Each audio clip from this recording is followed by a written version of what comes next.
Feels like we should just be meditating now.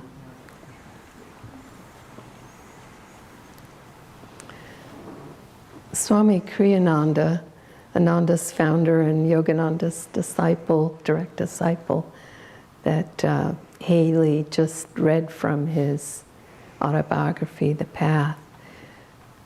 Swami Kriyananda urged us to celebrate Yogananda's birthday in January, on January 5th, by celebrating his life.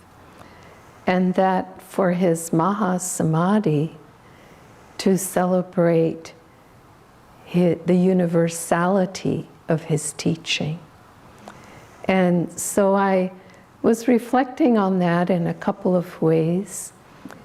In Yogananda's Autobiography of a Yogi, which many of you are familiar with, we know that he shows respect for all traditions, and he goes to so many saints in that story, and he loves them, and he honors them, and he appreciates them and writes about them, that I thought it might be nice, and my dear friend Haley put together, Haiti rather, the other one is Haley, that's Haiti, put together this beautiful image of some of the saints, many of the saints in Autobiography of a Yogi.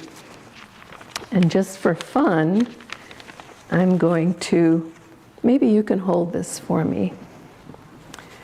It starts, of course, with the avatars in this lineage: Jesus Christ, Babaji Krishna, Lahiri Mahashai, Sri Yukteswar, who also has his Mahasamadhi.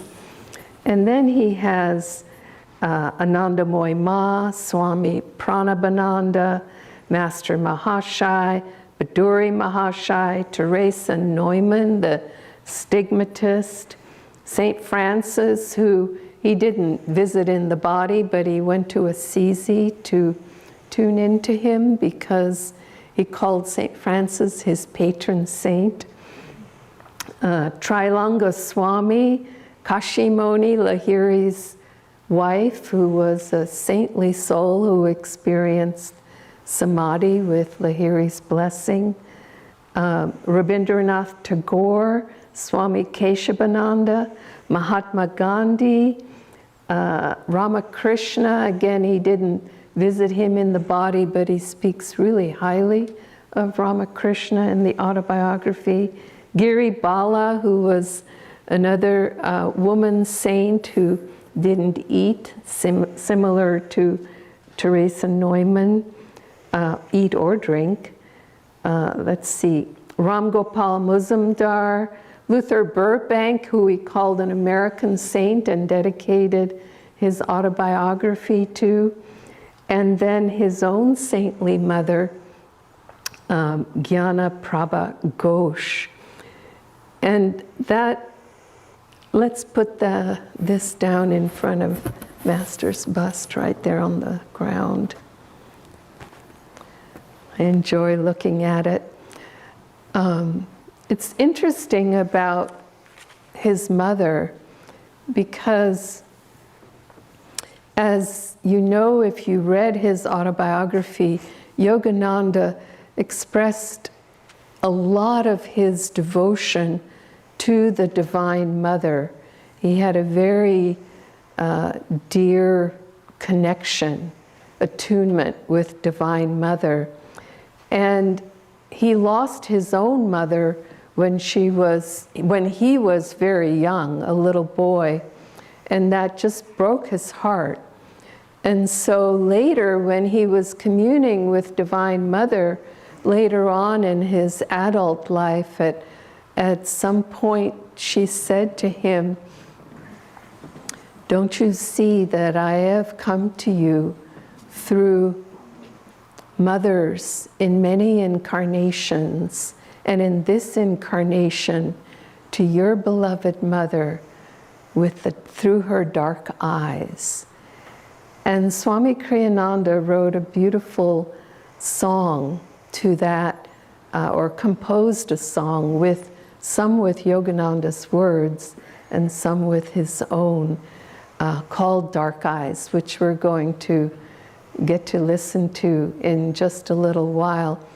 But the point that I wanted to make was that at the time that Ananda started a work in Italy, we ended up near Assisi.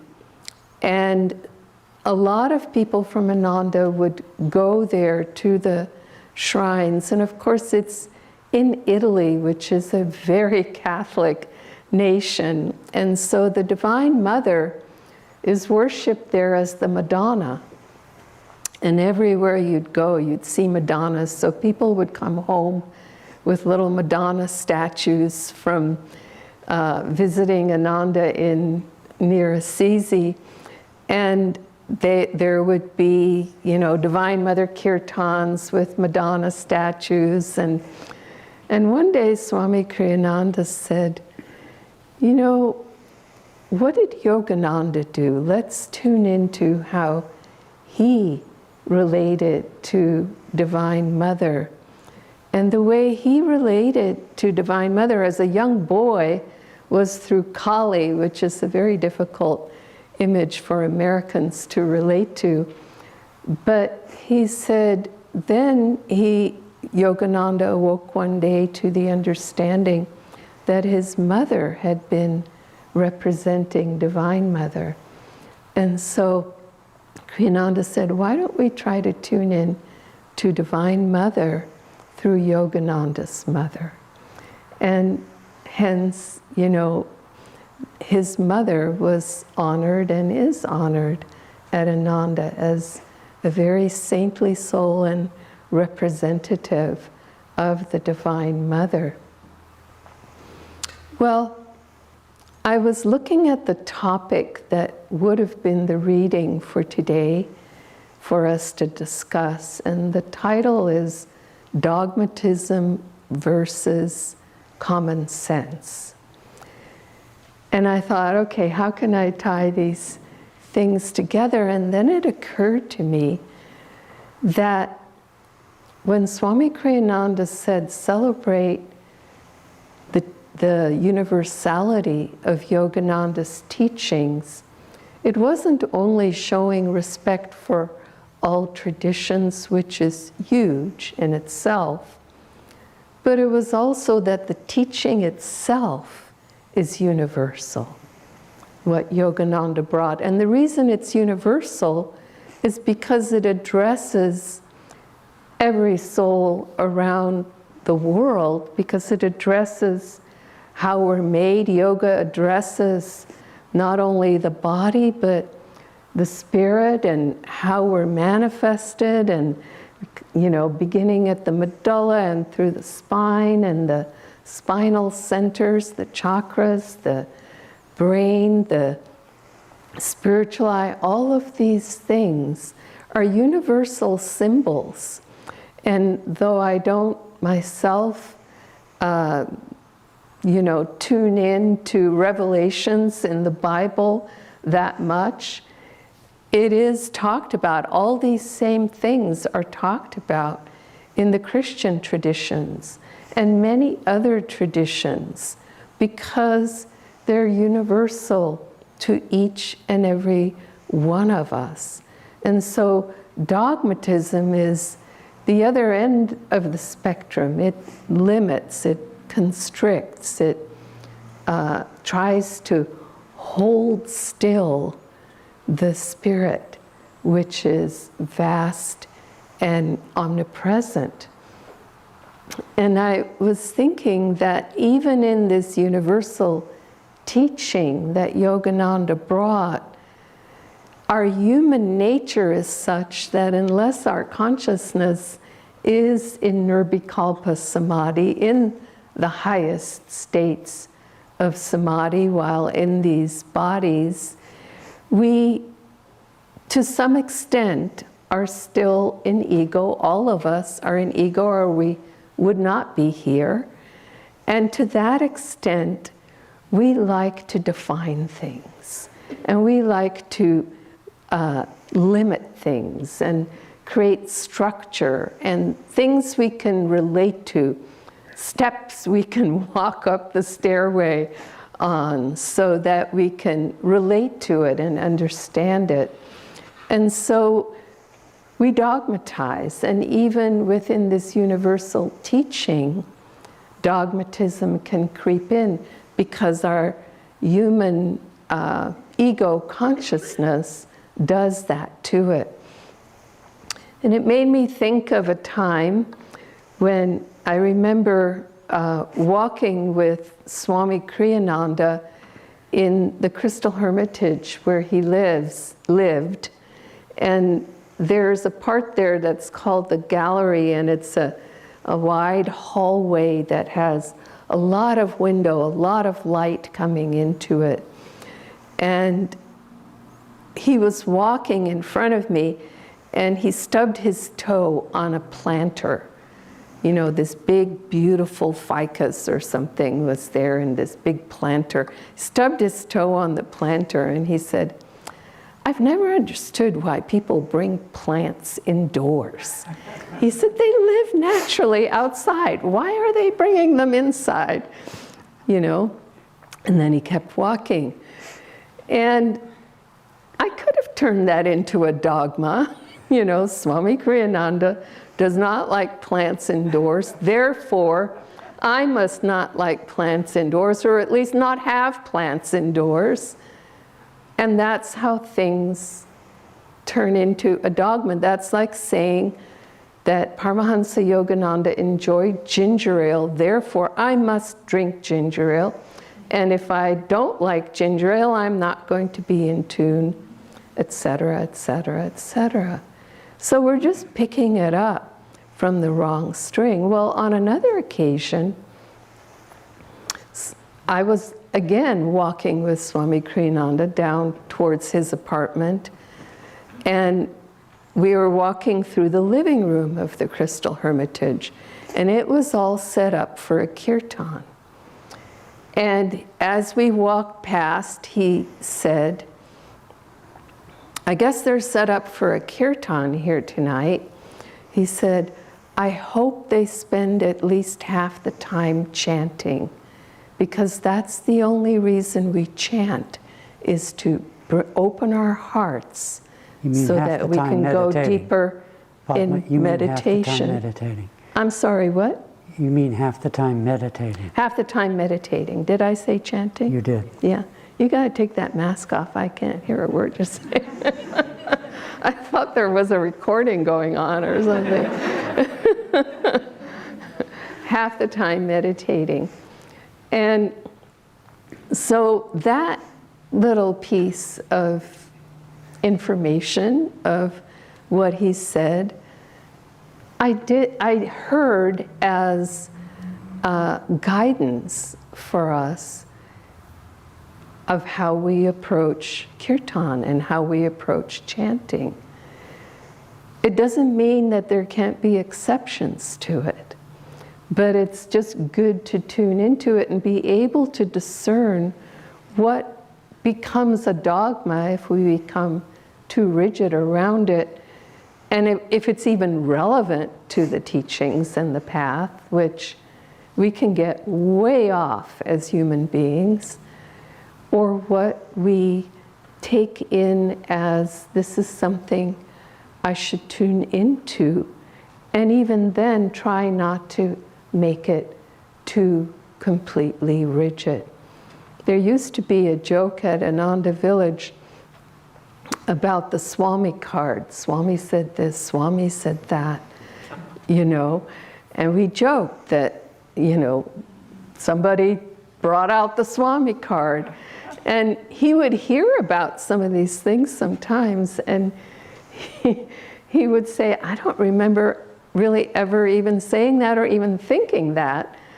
Or other times he would say, "Well, yes, I did say that, but I said it to that person in that moment because that was something they needed to hear for their balance of karma in that moment." But the truth doesn't change, but how it's applied to each of us individually does change. And someone with a great wisdom and intuition like him could apply it appropriately to each person. And so it's important for us to remember this concept as we try to bring out and tune in to the universality of the teachings of Paramhansa Yogananda and this great lineage. There's another aspect to the Mahasamadhi today. The chant I did talked about Sabikalpa Samadhi, meaning that samadhi or bliss, cosmic consciousness, the experience comes to us in a meditative state. Nirvikalpa Samadhi, meaning that that experience is with us all the time, whether in a meditative state or in a general activity, it's always with us. Mahasamadhi means the conscious exit of the body of a fully enlightened being, as these avatars, those who are born free, were. The resurrection, I think, is what they call it in Christianity.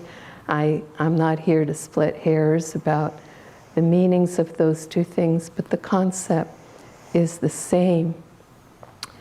And so I was thinking that in the Festival of Light that we offer every week, we offer the English translation of a great prayer from the scriptures of India. We say, "O infinite Christ, from sorrow lead us to everlasting joy, from darkness lead us to infinite light, from death lead us to immortality." And for a very long time, I used to sort of mumble that last sentence because I wasn't sure how I related to being led to immortality. Because in my limited, we're so used to being in these forms, somehow what comes to mind is this body, this personality going on forever and ever. And that was a frightening thought to me. No, please, no. And then I woke up one day and I realized there is no time or space in God. And so cosmic consciousness can be put into that phrase. Immortality and cosmic consciousness are the same. It is oneness with spirit. And of course, from death meaning the limited life even that we lead within these egos, to immortality, cosmic consciousness. That is a universal prayer and a universal spectrum of possibility for each and every one of us. And that is a very important aspect. I like to think of the Mahasamadhis as our version of Easter, which it is, they are. And that, Christ, Yogananda, the great ones, they're not up here and us down here. We are that. And we are that in this moment. All we have to do is improve our knowing of that. Yogananda said the time for knowing God is now.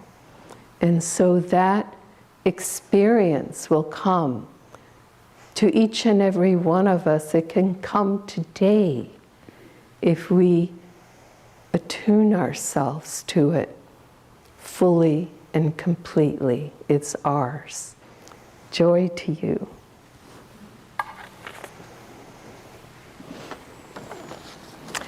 Oh, flower ceremony. We're going to do, you all received your roses. We're going to, those who would like to, if you feel to, this is not a dogma, you don't have to. But we have a beautiful vase in front of the feet of these two great gurus, Mahasamadhis, who we're celebrating. You can offer the rose there during the music.